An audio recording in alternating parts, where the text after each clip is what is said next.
Hi viewers, మనం వచ్చేసి Telangana government second language నేర్చుకుంటూ ఉన్నాము. తెలుగు సవరం.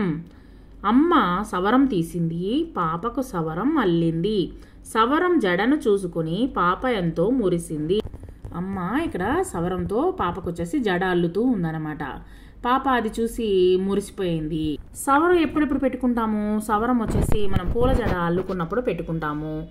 తర్వాత వచ్చేసి ఎందుకు పెట్టుకుంటారు? పూల జడ ఏమైనా వేసేటప్పుడు మనకు జుట్టు తక్కువగా ఉన్నప్పుడు మనం వచ్చేసి సవరం అనేటువంటిది పెట్టుకుంటాము.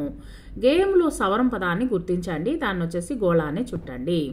కింది గళ్ళలోని అక్షరాలు చదవండి. 1వ అక్షరం ఏంటి? లా. 2వ అక్షరం ఏంటి? తా. 3వ అక్షరం ఏంటి? సా.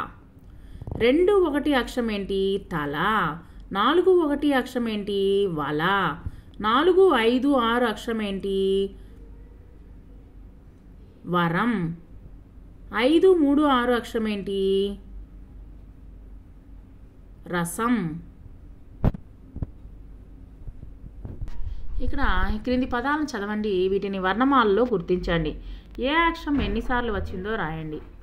ఇక్కడ వచ్చేసి వరస, బస, వస. ఈ క్రింది పదాలను చదవండి, వాటిలో వర్ణమాలలో గుర్తించండి. ఏ అక్షరం ఎన్నిసార్లు వచ్చిందో రాయండి.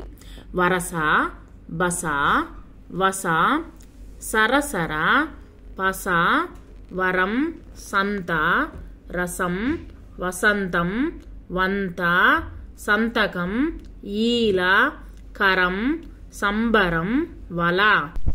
క్రింది అక్షరాలను గీతల మధ్యలో రాయండి. సవరం. క్రింది అక్షరాలను చుక్కలు కలుపుతూ రాయండి. ఇక్కడ వచ్చేసి సా, వా, రం. కింది పదాలను వచ్చేసి గీతల్లో అందంగా రాయండి. ఇక్కడ ఇచ్చినటువంటి 2 లైన్ల గడల్లో రాయండి. వసంతం, అంబరం, కలకల, అరక. గేయాన్ని అభినయంతో పాడండి.